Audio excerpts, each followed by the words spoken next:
Presiden Amerika Serikat Donald Trump menaikkan tarif impor untuk Indonesia menjadi 32%. Padahal Amerika adalah negara nomor 2 tujuan ekspor Indonesia. Tahun 2024, ekspor Indonesia ke sana mencapai 26 miliar dolar Amerika atau sekitar 10% dari total ekspor Indonesia. Ini adalah jumlah yang tidak sedikit.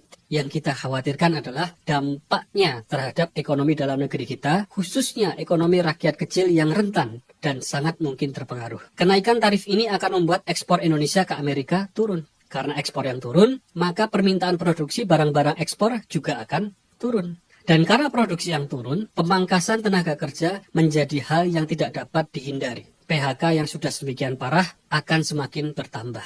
Jika ini terjadi, 3 provinsi yang sangat mungkin terdampak adalah Jawa Barat, Jawa Timur, dan Kalimantan Timur. Karena dari ketiga wilayah inilah paling banyak asal produk-produk ekspor tersebut. Di sisi lain, gejala tidak sehat ekonomi dalam negeri juga mulai bermunculan. Hutang pinjol jelang lebaran kemarin telah menembus 78 triliun rupiah. Idul Fitri tahun ini terasa lebih sepi jika dibanding tahun-tahun sebelumnya. Rupiah telah menembus 16.700 per dolar Amerikanya, salah satu yang terburuk di dalam 10 tahun terakhir. Kenaikan tarif impor ini bahkan bisa membuat rupiah lebih anjlok lagi.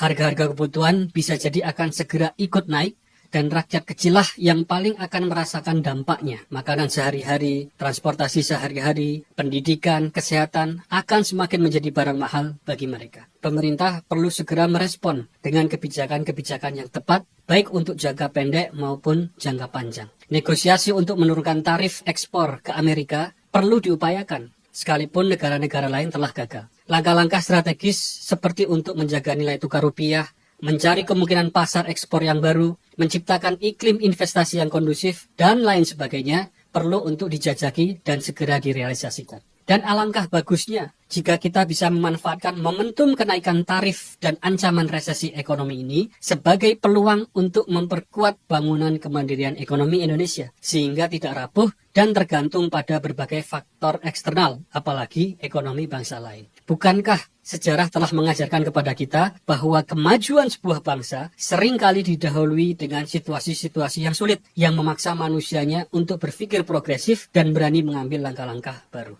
Semoga Indonesia dikuatkan di dalam menghadapi ancaman badai resesi ini dan mampu menemukan jalan-jalan baru untuk ekonomi yang lebih kuat di masa mendatang. Dan sebagai masukan yang tulus, kiranya agenda-agenda pemerintah yang tidak terlalu penting saat ini dapat ditunda dan memprioritaskan energi serta pikiran pada permasalahan yang jauh lebih penting ini.